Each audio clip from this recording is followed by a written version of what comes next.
But anyway, so real quick here. So our Procter & Gamble thing works. Go and look at my video for all the guys in the free media on the big G spot. It'll give you some other tips there. And here's something to know. When you're doing your descriptions and stuff, if you were to put in an actual legalistic kind of a description as to what Pizzagate actually is every time, instead of using Pizzagate or some other term like Procter & Gamble, if you were to just put in a legalistic description like this video explores, or is a documentary exploring the potential for alleged sexual abuse, blah, blah, blah, and you did it as though it was that kind of thing, you're going to get a different categorization on that video within the YouTube as well as Google, and you'll find that you're getting into an entirely different audience just by changing the language and how it manipulates their algorithm. So you can use both of these, put in multiple different descriptions of that video within the description space. It'll take a lot of text in there, so use it. You can pre-can these things and just plop them in.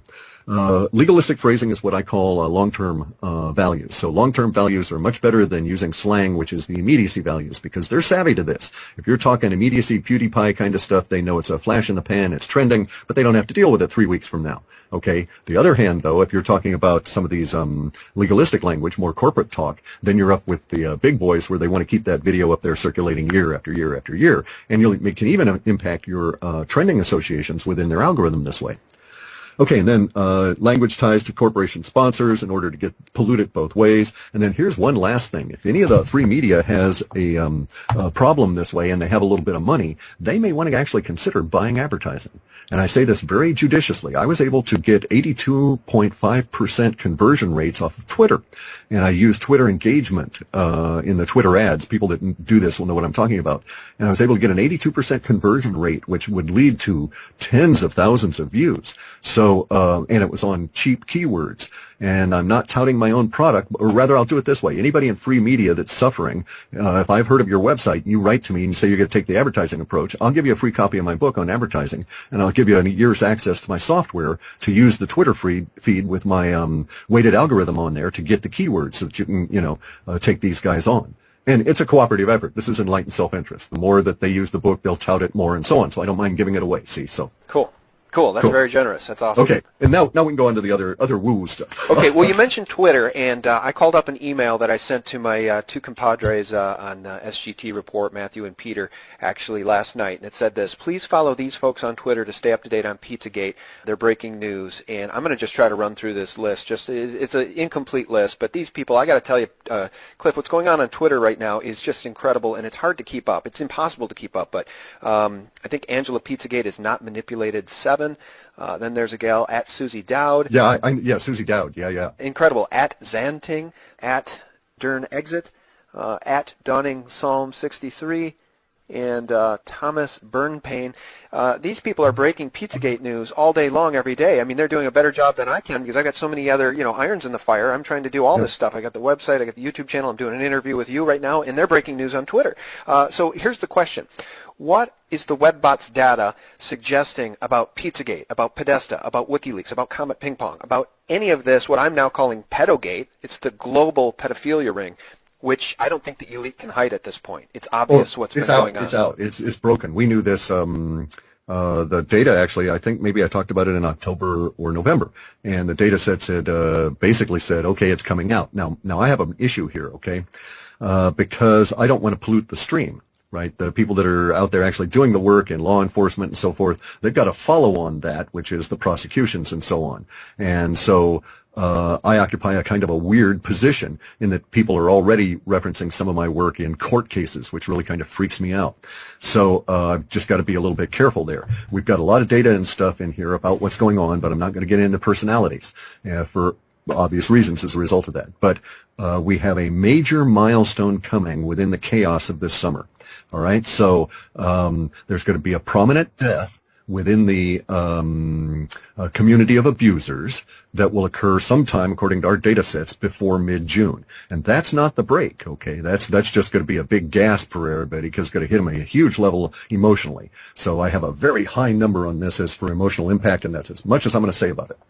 Now, the other side of that, though, is that after this temporal marker goes, the what we can call, the pedogate, it gets really very large in a way that it does not now, to the point where even the corporate captive media are forced to deal with it, and that alone is going to cause huge problems for them. So as regards to the free media and all of those people that in the free media that are really pissed at the big old broadcast media, by the time we get into October, November, the whole pedo thing will have rolled through broadcast media, and we will have a bunch of big gaps, a bunch of big holes in what used to be the broadcast airwaves.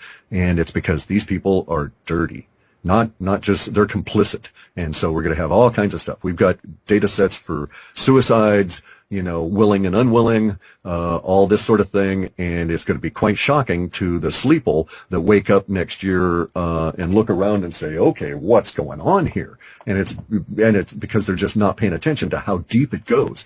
But by my estimation, we don't get numbers, but I get so many different names in our model space and stuff showing up in here that by my estimation, maybe a third of what we would consider to be broadcast on-air personalities, and maybe that many professional politicians are going to be gone by the end of the year. Yeah, good. Well, I mean, I don't know if that's related to Pizzagate or Pettigate, but I have said this, and I'll say it again because it's on the record. Jake Tapper at CNN has a wife named Jennifer who did a interview with Washingtonian a year before Pizzagate, and she named Comet Ping Pong as their favorite family restaurant. What are the chances in a city as big as Washington, D.C., with all those fabulous restaurants, world-class restaurants, that is the restaurant she would have cited? What are the chances? I mean, is it any wonder that Jake Tapper doesn't want to talk about Pizzagate or Pettigate? I mean, I'll tell you what, at this point, it's got to be clear to any thinking person with two brain cells rubbed together that CNN equals CIA. I mean, it couldn't be more obvious. I mean, could it? I mean, what do you think about CNN? I try not to. Okay. Yeah, I haven't turned on any of that stuff in a long time. So I try not to waste my time with them. They are indeed, corporate-controlled, captive media, and a dangerous thing. It's kind of like, no, I don't want to light a fuse on that stick of dynamite. Well, I said that Trump should probably, I don't know if this legally he could actually do this, but he should get the FCC to not renew their license to broadcast for state security, because they literally are the vipers at the door. They're it's the demons at the door, and they're breaking down the door. They're trying to, tear down the CIA, Mockingbird media in general. It's not just CNN, let's be clear. But that is the problem, is that these people are aligned against the Republic. They're aligned against truth. They're aligned against the people. And they have a geriatric audience. They must absolutely be freaking out as they look at the statistics. I mean, Zero Hedge alone has to be eating CNN.com's, Oh yeah, on a daily basis. They're watching the truth media grow as they're watching their geriatric audience die off. If you watch CNN, the average commercial all day long is, I always like to cite the Humira commercial, 30 seconds about how it may cause new or worsening forms of heart failure and rare forms of cancer. Right, and then the next commercial is, by the way, here's your Medicare Part B insurance upgrade. That's right. All right. Well, so right now trending today, I just want to mention this is this allegedly a video that may or may not be John Podesta's voice. It sure sounds like it. The voice analysis is being done, audio analysis comparison. It sounds like John Podesta, and it's whoever it is, it's a demonic individual berating children, screaming at children. You will call me? Say it again! Just get lost. Just get lost. But these truth researchers who I cited on Twitter, the great people over at Reddit and Vote and 4chan, they are not going to let this go. They will not let it go. I've said it's the biggest story right now, Cliff, behind 9/11. 9/11 Truth and Pizzagate. Two biggest stories that I think can be followed. Yeah, I think 9/11 Truth is going to be overwhelmed because you're just looking at this from the Western-centric world. There are people all around the planet investigating this. The connections, especially between our pedogate guys and Southeast Asia and the Caribbean for child trafficking, are going to bring in. And now you've got international people. And let me tell you, I would not want to be on the bad side of some of these guys out of Haiti because somebody crossed the line down there. I heard from a friend of mine. I've got friends in low places all around the planet. Okay, just that kind of guy, right? Yeah. We share scars together. So anyway, but I got a friend down in Haiti. But he was telling me that somebody irritated.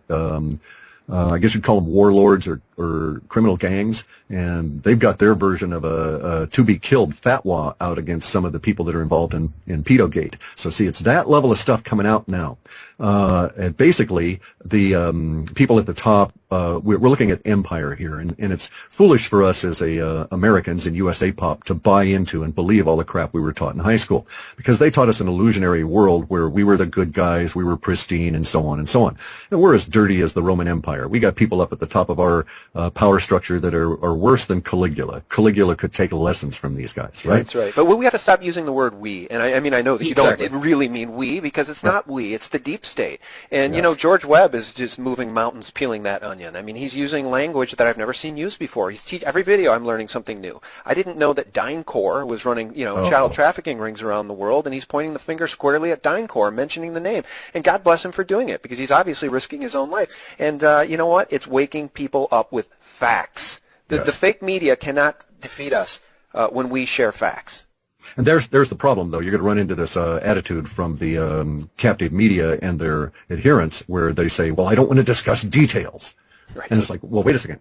Details equal facts. If you're not willing to discuss facts, then I can't discuss anything with you, because you're not going to be able to change my opinion without details. And if you won't listen to them, I can't change yours. So there's really no point to continuing. And we run into this anti-dialogue kind of thing going. Our data actually shows that changing as we get through, let's say, October-ish. So we have these two big areas of chaos showing up in our data for this year. And one of them runs from March, and we're just about ready to get into it, all the way through into May. And then we have sort of a little hiatus in the chaos build through summer, but that's a hiatus in the chaos relative to political and social. There's going to be all kinds of seismic activity, weather activity to give us other sorts of chaos. And then in the midst of all of that, we have this like breakdown that comes in September, October, November. And during that period of time, a number of indicators in the data sets are suggesting that the narrative wars shift over.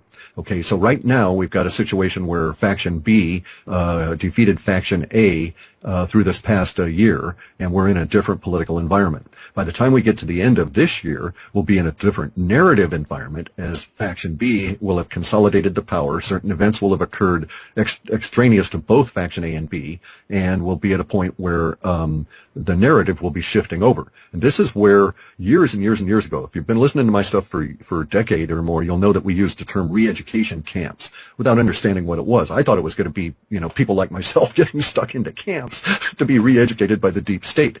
But the really cool part is that these long-term data sets are actually now manifesting. They're shifting into shorter-term and immediacy data. We're starting to get into more some details. And so the re-education is going to be like a re-education effort. It's tied up with this Antarctica, but it's also tied up with the Pedogate. And we could think of it as like having come through the South African experience and having to go into a truth and reconciliation period without necessarily the formal structure that they had, right? And we're going to have to go through that same truth and reconciliation, and re-education is going to be part of it. And it's going to hit the people that are a lot younger than myself a lot harder, because they're going to think that they're savvy. They're going to think they know what's going on. And the data is suggesting that they're going to be blindsided by all the stuff that's coming out about, you know, the pedophilia, the hidden deep state operations, Antarctica, space aliens, all of this kind of stuff. And they're just going to be gobsmacked. Good. I hope that happens, because I'm still stunned by the fact that even some of the people that I listen to, other podcasters out there, some of the biggest names out there, Joe Rogan being an example, so many of these people, and he's more enlightened than many, but so many of these people can't see that Hillary Clinton and the deep state are the corrupting influence on our government. And they're so blinded by their hatred for Trump, not specifically Rogan, but others are so blinded by their hatred for Trump that they are, I guess, just instinctively running the other direction to Hillary, saying that everything would just be, you know, wonderful if Hillary was the president, when you and I both know that she represents the deep state. And it's right now, I believe it's Obama, Hillary Clinton, and George Soros that are affecting what's going on right now, trying to topple Trump, trying to light the fires of impeachment to get him out of office. I mean, the point being that I hope people wake up to the fact that the deep state is real, and it stands in opposition to everything we as sovereign citizens and Americans represent. It's awful hard, though. I mean, here's our problem. You're quite correct. I like Joe Rogan. He's a great bald guy. Love his podcast, and he's a martial artist, right? Yeah. So this is cool. But I've noticed some things in his language. Like, for instance, he's follows the party line on global warming. You know, it's like it's a settled science. It's a settled science. It's a settled science. We can't debate it. It's incontrovertible. That's right. And see, this is something that really irritates me, right? I don't care if you're Sir Isaac Newton and you've just made up some new law. The real crime you commit is not trying to foist your understanding of gravity on the rest of us, but rather making that law incontrovertible, so we can't ever discuss it thereafter. And this is where we are with Western, quote, science. It's a religion. It's not a science. These people have vested interest and all this kind of stuff pulling the strings. And it's unfortunate that even enlightened people like Joe Rogan run into this, where their minds are altered by the continual barrage of the language. And this is why taking the language back frees your mind up. This is also why I don't give Joe Rogan any grief for this, because it's a continuum. When you get into the awakening, you know, you think, oh, well, it's just this. And then it's just that. And then you say, well, there's a hole down there. Let me stick my head in. Right. Next thing you know, your feet are wiggling in, and you're just trying to see how far down it goes. Right. So, you know, so he'll get there, I'm certain. One little crack breaks all the rest of it. Well, and I should just say, I like Joe Rogan too. I think where the reason I wanted to bring him up is because he does exactly what you've said, is that he's closed-minded on certain issues like vaccines, like geoengineering, like the science is settled. When I know he's more enlightened than that. I mean, he used to question the Apollo landings, and now he's sort of come full circle on that. And he says, okay, I was wrong. We went to the moon. And it's like, well, I sometimes feel like, who got to Joe? I mean, I don't think anybody got to Joe. I think he's just so successful, and he's getting, you know, so many views that he realizes he needs to sort of come back to that centrist line just a bit, just to stay off the radar of the bad guys. That's sometimes how I feel about Joe Rogan. I'm sure he has business issues in terms of how he guides his shows and who he deals with, but he's extremely good at it. I mean, yeah, he's very smart. I like him a lot. I guess I should have mentioned Mark Maron as being the better example of somebody who's towing this Hillary Clinton line. Give me Hillary, anybody but Trump. And it's like, oh, she's certainly as evil as Trump, if not 1,000 times more evil. Anyway, I digress. Well, I think of Trump as being human. I'm not sure about these other guys. Yeah, I'm with you. I'm with you on that. And, you know, humans, of course, you got to cut them slack. We screw up all the time. No, it's absolutely true, and it is, you know, it's a continuum. We're all learning as we go, and I've been following you for so long, and one of the things I woke up to early on was the silver story, and then I heard you talking about silver, and we know how manipulated it is. Bix Weir just did a video talking about how COMEX derivatives in 2016 were up 41%. They have to throw so much paper now at the market to cap the prices of gold and silver that it's absolutely stunning to anybody paying attention. And by the way, we should talk about Bitcoin. Because of you, I have actually purchased some Bitcoin. Because you have been right about very many things, and I want to give you credit, Clif. You that 888 back dip down on Bitcoin, you hit that nail on the head. But let's talk about $600 silver, which I think is what the web bots are predicting. And we've had that since 2002, probably, and I first spoke about it on, I think it was Mysteries of the Mind radio. In 2003, there was a juxtaposition of 20,000 on the Dow, which in 2003 was absurd. Everybody thought I was crazy. I got grief for that for a decade, and I got grief for the $600 silver call. We should be at that $600. If we were to look at the Bix Weir video and just do the math that he's talking about, we should be well over 600 in silver now, maybe twice that, who knows. And so the data sets still continue to show silver with that emotional level at the 600 plus. Now, I am getting numbers that show this year we'll crack 145. We'll bust through 145 in U.S. dollars per ounce of silver in some form. We may still have silver at $18, and then the rest of it is premium. I just don't know how it's going to work out. It may be that we actually have an open market for the first time ever, and we scale through 145 in a matter of minutes. But that number does show up. So it'll be picked up somewhere in the media and broadcast back. That's sort of the little feedback loop we get with our data sets. And at this point, then, I'm looking at the other, and so that's sort of a temporal marker, this 20,000 Dow, $600 silver, and all of that leads us up into the big moves for Bitcoin early through next year. And we're looking there. The last number I had that was effective, I think, I actually calculated it out because the Bitcoin is coming in yuan. I have to go and do a yuan to dollar conversion. So at the time I looked, the forecast would have been something around $13,000 per Bitcoin sometime February, March-ish of next year. I actually don't think that is a stunning prediction to the degree that I've been following Bitcoin now so closely, and it appears to be, I've said in interviews, I think it could go to 10,000 as easily as zero. I mean, I think, and I don't think Bitcoin's going back to zero. There's too much interest because you notice as China clamped down on Bitcoin and the fake Bitcoin exchanges and whatever was happening there, Japan picked up the slack. So now Japan is acquiring Bitcoin hand over fist. The Japanese are, because they can see what's going on with Abe and the insanity with the yen, and the Japanese government's buying up all the stocks, and people are losing their minds because they know what's coming. What's coming is hyperinflation. I don't think that that's it, actually. I don't think that I don't think the Japanese are seeing that. I think that what they did was that they got a copy of that Chinese white paper that was produced maybe January or February of last year. There was this white paper that came out and circulated in PBOC, and it had the most staggering plan you could ever imagine, okay? And it basically said if we, China Pop, were to take over Bitcoin and evenly distribute it, we could evenly distribute it in like 4 different ways through our social order, and in essence empower the whole nation with a stable currency that once it reached this particular point would be so stable for decades we wouldn't have to worry about all of these the whipsaw actions of currencies. It'll keep us digital. You wouldn't believe it. There must have been 200 positive benefits from this plan that were listed in that white paper. And I think that the Japanese are reading that, or at least someone in officialdom in Japan has read it, and they're starting to go that way, because one of the things that that I took away from the white paper was that if they had one whole Bitcoin in each of these various regions, then each of these villages would be basically a millionaire when this particular Bitcoin reached $1 million, and that would provide the following benefit for the village, even if they never spent the Bitcoin. It would be basically as though they had $1 million worth of gold sitting there, and then one day everybody recognized it was worth $1 million, and then they could loan against it and do all this kind of stuff against it. And so the Chinese have this long term. I mean, we're talking, I think they talked about 4 or 5 year plans in there. So this is a 20-year plan.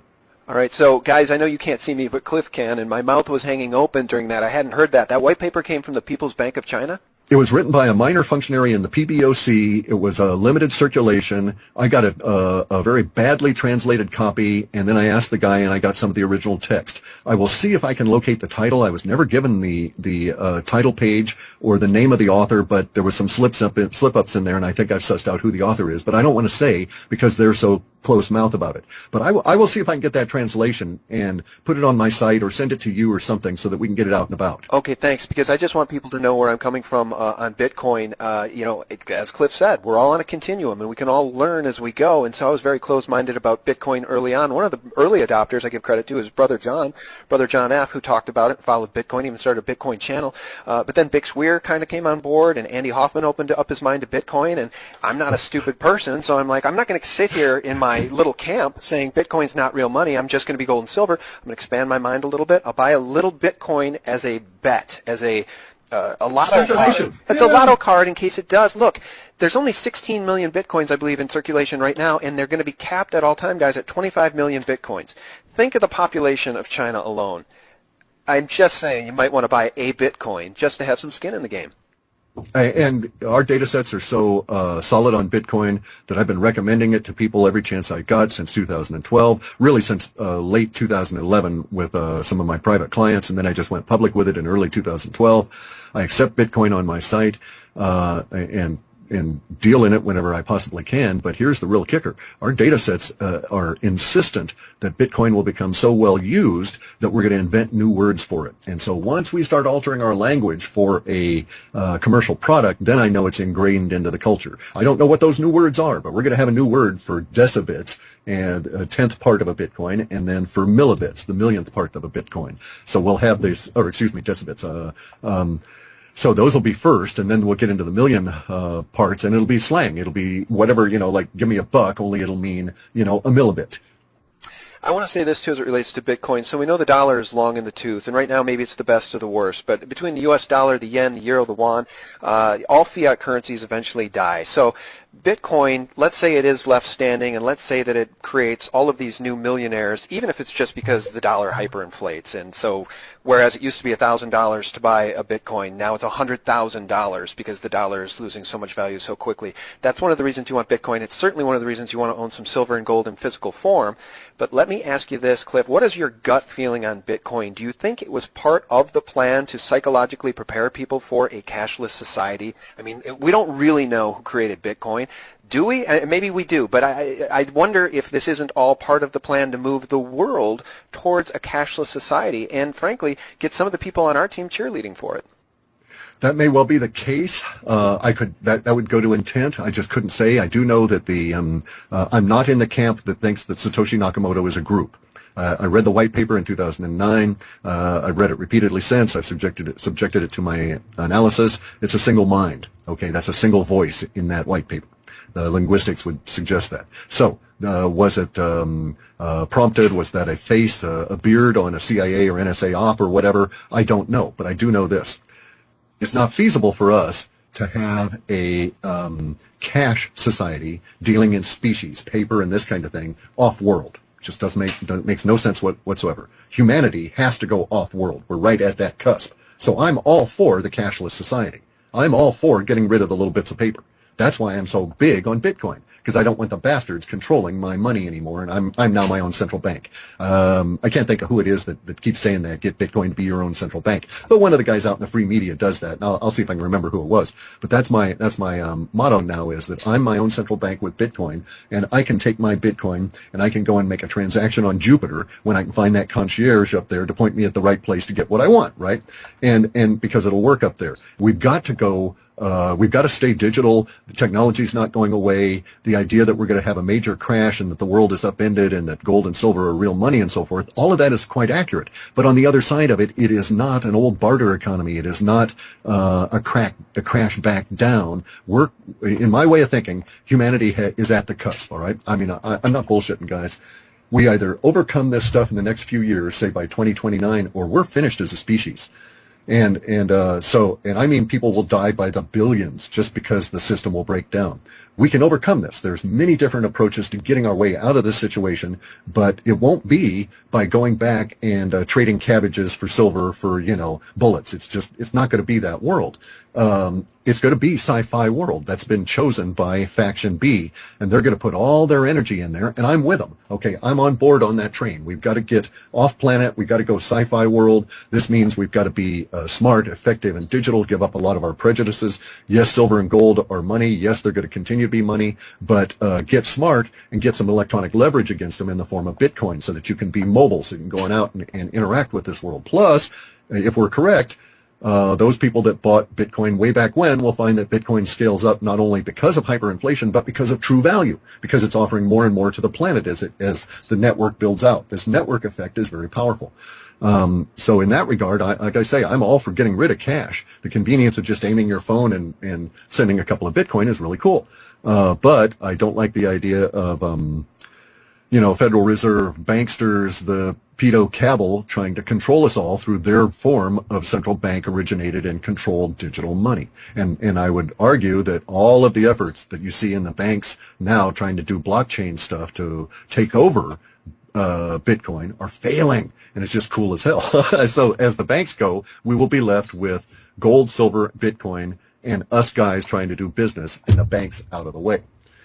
Good. Well, thank God, because the banks are at the heart of all evil. And, I've said it for a very long time, the 1988 cover of the Rothschild's Economist magazine, in which the phoenix was rising from a burning pile of fiat, and around the phoenix's neck was a gold medallion, said 2018, and the cover of the magazine said, get ready for a world currency. That was a 30-year prediction. We're a year away, and I hope to God that their plan is failing. I really do. I hope that the Rothschilds, frankly, get called out for the criminals they are, and the whole lot of the bankers. You guys all know that story. So here's why I love Clif. He mentioned going off-world. I'm looking at my notes that I wrote down prior to this conversation. I wrote down Breakaway Civilization, and I wrote down Deagle.com. So as far as Depop goes, do you want to address the Deagle.com prediction that I guess in the next 10 years, Deagle.com is suggesting there could be a 60 to 80% decline in the American population, in the United States population. I don't know if that's Fukushima related. I don't know if it's World War III related. I don't know if it's made out a whole cloth. But as we talk about beating these guys, either humanity rises or humanity gets defeated. We should, I think, address the depopulation issue, and then we'll move on to the breakaway civilization and moving off-world. Okay, the depopulation thing, we face a number of, as a species, we face a number of threats that could indeed cause major die-offs. We also, though, have to address the idea of the meme of depopulation. Because I've never bought the idea that the powers that be want to get rid of humans. I never bought the idea of the Georgia Guidestones keep your population under 500 million. I think that was a psyop. because it disinfo, because it doesn't do them any good. They need more of us to keep building the base of the power pyramid to keep them up on top. But we know eugenics is real. We know that the chemical delivery systems through vaccines is real. We know that the GMO foods poisoning us is real. So those may not be depopulation agendas. Okay, that's the thing. Dumbing down agendas. Correct. Okay, because there is truly a thought on their part, on the part of the pedo elite, that they are superior to us, and this comes from the fact that they think that they are descendant from these beings with the long heads. Okay, that were the pharaohs and came on down during that period of time. And basically, what happened was there was this war in our solar system. Earth got smashed really bad. We humans were not really part of that war. We're a slave species that was working for the people that were involved in that war. Those individuals that were down here controlling things lived in what we call northern Africa up through India. That area was destroyed, converted to dust and radioactive rubble. And thereafter, the remnants of those people, of that species, some of them fell to earth. Okay, this is where we get the fallen angels business, right? All of that sort of thing. And much of our religion comes from this idea. This war caused these beings to come down here. They had to try and survive. They were much larger than us. Some of them were extremely larger. Some of them were cannibalistic in that sense, treated us as their food source. We have all of these issues with them. Some of them even interbred with us, okay? And we even have in the 1800s, we have, and I've seen it in Europe. When I would go through, my parents hauled me to every damn art museum you can imagine in Europe to give me culture, right? And so you'd go to some of these art museums and some of these places in Italy and so on, and you'd see pictures, paintings of the leaders of these city-states. And these men and women had elongated skulls with virtually no hair on them. And they wore some funny-looking little hats, but the artist portrayed them with the elongated skulls. And this was, Queen so-and-so, Princess so-and-so. Usually it was shown in the females. The males would have some kind of a wig on, bad wig, but they had these weird elongated skulls. So all of the people that are in the elite, all the way from the Queen Elizabeth, the baby-eating British royals, all of these people, they think that they are part of the descendants from these other beings and therefore are superior to us, the regular humans. Now, the regular humans at the time that disaster took place, the big war, we were beset by all these giants that caused us all kinds of problems. Now we're at that point where we've bred enough that we're able to provide these descendants with their ultimate holy grail. Their ultimate imagining was that they could get a big enough population underneath them to get them back into space, get them back into the off-world reality that they're so desperate to get back into. That was sent, they were basically defeated in a war, and now they're going to rise up from the ashes, so to speak. Now, these guys, the power elite, they don't have 100% knowledge of what was really going on, but they sure know a lot more than we do. So what you've just heard is a stitched together account has to be extracted from all different kinds of sources because they don't tell us this sort of thing. Right. But we're in for it this year. That kind of stuff is all coming to a head this year. Right. Okay. Well, I think that ties back into Pizzagate, and I've made the tie-in to the vampiric bloodlines going back centuries, but citing Elizabeth Bathory specifically, who loved to bathe in the blood of virgins, believing it gave her youth, and Prince Charles being related to Vlad the Impaler. I mean, it's this vampiric bloodline. And guess who is in charge of the companies that are now offering, except in the U.S., I don't think it's offered here, but in some places in Europe, you can go and buy teenager blood. And you go and you get an infusion of blood from specifically chosen teenagers to give you that big power thing. And George Soros apparently has this stuff just, stacked in his freezer. That kind of a deal. And if you'll look at those companies, it will lead you right back to the royals. It'll lead you right back to Italian royals and British royals. They own these firms. And so the question has to be asked, since they're already pedos, where are they getting the blood? My God, it reminds me of George Webb's work and human trafficking and all these people disappearing. And again, Pizzagate, all roads lead to Pizzagate, guys. I've said it before, I'll say it again. Prince Charles wanted Jimmy Savile to be the godfather to his sons. Jimmy Savile was a known pedophile at the BBC for decades and decades and decades, and necrophiliac, and all his crimes were covered up. And he was close friends with Prince Charles. He was knighted by the Queen. So when we talk about vampiric bloodlines and these people being, pedophiles, that's not just conjecture. It's just hardcore fact, and it needs to be talked about. Okay, so the breakaway civilization going off-world. I mean, where do we even begin? I mean, you know as well as I do that these people have the technology to go off-world because supposedly they sent men to the moon on a computer Rockets. On a computer that would have filled my house computing power smaller than what I have on an iPhone. So Yep. where is all the technology? We can get an iPhone in our pocket now, and the world is at our fingertips in terms of information, but we're all still burning petrol to drive around in automobiles? That's starting to change, though. They're doing a sneaky thing here, okay? I've been following this ever since I got wind of what is called the Federal Register, which is this large book of contracts and stuff the federal government keeps. And I went looking through it and discovered reverse engineering contracts, all different kinds of cool stuff. But they're starting to do some weird disclosure, a strange form of disclosure now, okay? In the sense that I've seen from the outside all kinds of new devices that, just like the transistor, just like the printed circuit, just like fiber optics, are being introduced into our society. So, not to take anything away from the inventors of any of these devices, right? But we're getting hit by all kinds of, well, let's call them the machining tools of the new age, okay, of the new sci-fi world. Because when you're making cars, before you can build a car, you've got to have a tool to machine the steel. And so that tool has to be a lot tougher than the steel you got to work on. And it's got to be a lot more precise and so on, because it's going to lose a level of precision making a lot of parts. And so we're getting into that level of machine tools for the sci-fi world. So we've got quantum computers coming on out now. We've got all different kinds of material science devices. 3D printers. Exactly. But even beyond that, we now have machines at a manufacturing level that will allow you to design the plastics down to the molecular level that will go into your 3D printer. So if you needed to infuse aluminum into them, you could do that, this kind of thing, right? I mean, we're talking some really spectacular new kinds of devices coming on in. We're talking about devices where it will lead to, in our reports, the ability to like stick a couple of probes into a hole in the ground in your mine and tune in some frequency and cause all of the silver in that particular ore to decide it wanted to liquefy right then and run out through the little channel you dug into the waiting mold you've got. Okay, we're talking frequency engineering. These kind of weird things are starting to come in from the outside. You and I sitting here as consumers, if we don't work in these environments, we're not ever going to see these machines. The people that work in the machines in these environments, just regular guys, going to work every day, the company buys a new machine, they start working it, using it. They have no idea that it's this gradual infusion into our society of all of this space age technology that they've been reverse engineering from space aliens in the deep holes, and they're now deciding they've got to get into our social order. And so I'm seeing that there's new science kind of devices, new high-end, high-tech devices that are coming in now that are functionally as revolutionary as those devices that were used to make printed circuit boards and computer chips. Fab plants is what they're called, Yeah, cool. Well, Trump has hinted, I think, at some of this. And, we have in the historical record comments from people, like, for instance, Ben Rich at Lockheed Skunk Works, actually, the head of Lockheed Skunk Works before he died. He said, anything you can imagine we already know how to do. We have the technology to take ET home. I don't know how much of that is true, but, let's say the TR-3B or the TR-4B or these triangular crafts people are seeing all over the planet are of terrestrial origin.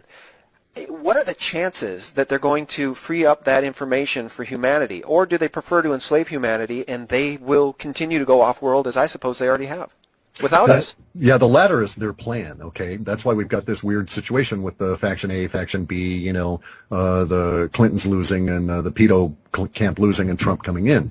I think that there's something that's motivating that battle beyond simply business as usual considerations. I think there's something outside the system that has got them very, very upset, and people decided they've got to do it now just to survive. But insofar as releasing the triangular jobs, those floaty ships in the sky, I see those. I've got 3D or third generation goggles, and I see them at night up there doing their work a couple hundred miles off planet. Now we're starting to get hints in our data sets that we've had it for, I guess, several months, maybe 7 or 8 months. We've had these little snippets coming into the Space Go Fart section about invisible craft that will just be basically hovering and stuff in our atmosphere going on.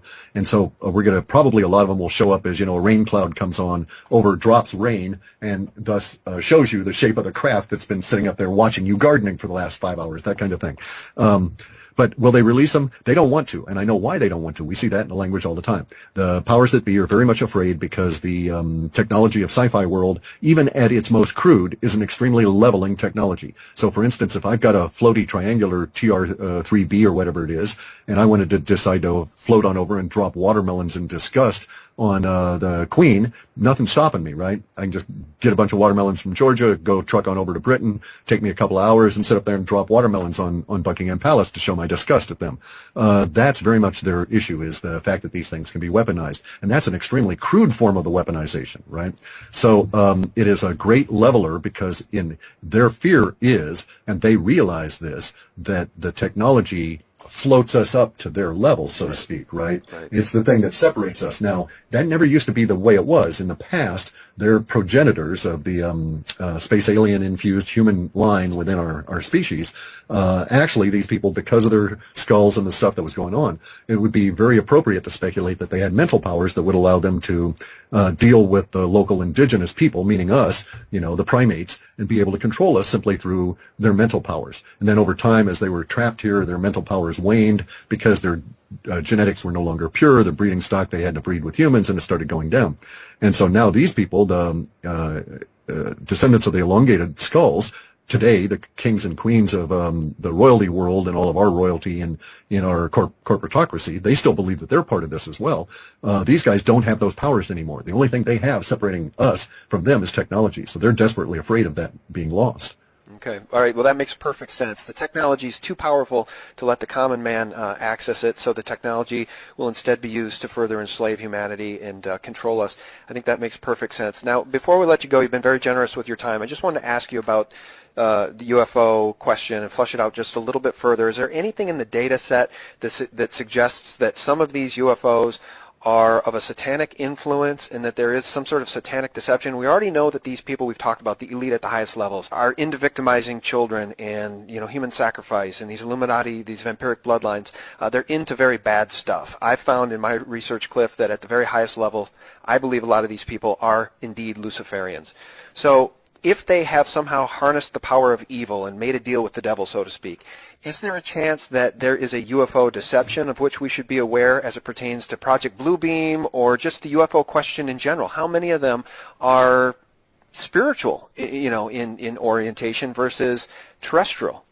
Right. Or how many of them are just actually off-world, civilizations visiting us? I don't know. The question needs to be asked, because in my camp, when I do these videos, I have people, there's a very polarizing issue. There's some people that believe it's all a satanic deception and that there are no UFOs, and others believe that we're absolutely being, visited by off-world species. And then there's the question of how many of them are of terrestrial origin. I know that there are some of terrestrial origin. I suspect that I have reason to state that I think we've been visited by off-world guys, and I think I've seen some of their ships, just because those ships are not like anything I would think a human would build. I mean, they strike you as alien. The satanic stuff is interesting, okay, because that's really a mind filter. So you're going to have a lot of people that in their own mind see the world based on the idea of God, and therefore the anti-God, because it's all duality, right? Every single God has an anti-God. You'll notice that throughout history. There's never, with the exception of the Gnosis, okay, what were those people called? I can't think of it. Hypatia was one of their people. They had the idea of basically like the Jain religion, where there's a non-form energy that you can basically call God. There's no anti-God in those religions, but all the other religions have some form of an anti-God, an antichrist, this kind of thing, right? And so that speaks explicitly to the filters of the people that are bringing that up. So I'm never ever going to say that all UFOs are part of a Luciferian plot. I know that these people that believe in the Lucifer-Christ dichotomy, and that those people that are part of the either side of that, I know that they see a lot of the UFO things, the unidentified aerial phenomenon, as being demonic and so on. That does not mean that they are. Now, the people that are reverse engineering the spaceships and building these things are under the control of this group that we acknowledge are pedophiles, vampiric, energy-sucking, and human flesh-consuming, and indeed are, how do I say that? They're looking for the Luciferian part of it. They think they're making a deal with an entity that is pan-dimensional or whatever. So whatever their delusion is, they're acting on it as though it were real. But I don't accept that it's real. Just as I don't accept that the Christian filter is real in that sense. Yes, they believe it. Yes, it's real to them. But my vision is larger, so I'm outside that. I can see a little bit more, right? And so I'm not bound by that vision. Now, I know that the manifestations that we're seeing in the skies, these unidentified aerial phenomenon, include things that we would not classify as a spaceship. You know, it's got no rivets, it's not welded or any of that kind of stuff. I also know that it does include those things that we've riveted and welded together. But I'm of the opinion that the things that are not are welded ships. So we're looking at a duality. We have the stuff we've built, and then we have the stuff that we haven't built, some of which resembles our stuff, but other stuff is like probably some form of a nanoskin kind of a technology. Others, it's probably energetic, and you're inside an energy bubble and you've got some kind of a control, that sort of a thing. But it comes down to this. There's this weird movie, Men Who Stare at Goats, okay? In that movie, they talk about all of the consciousness field stuff, consciousness science. They're talking as remote viewing and all these other kinds of things. They made that movie to denigrate and bring humorous focus on a very serious subject for the military. The military does this stuff continuously. They've been doing it since the 60s. They never gave it up. And some of their people have retired, some of the people that were in that deep, dark world. Now, I know some of these people. I've talked to a few of them. One of the guys that is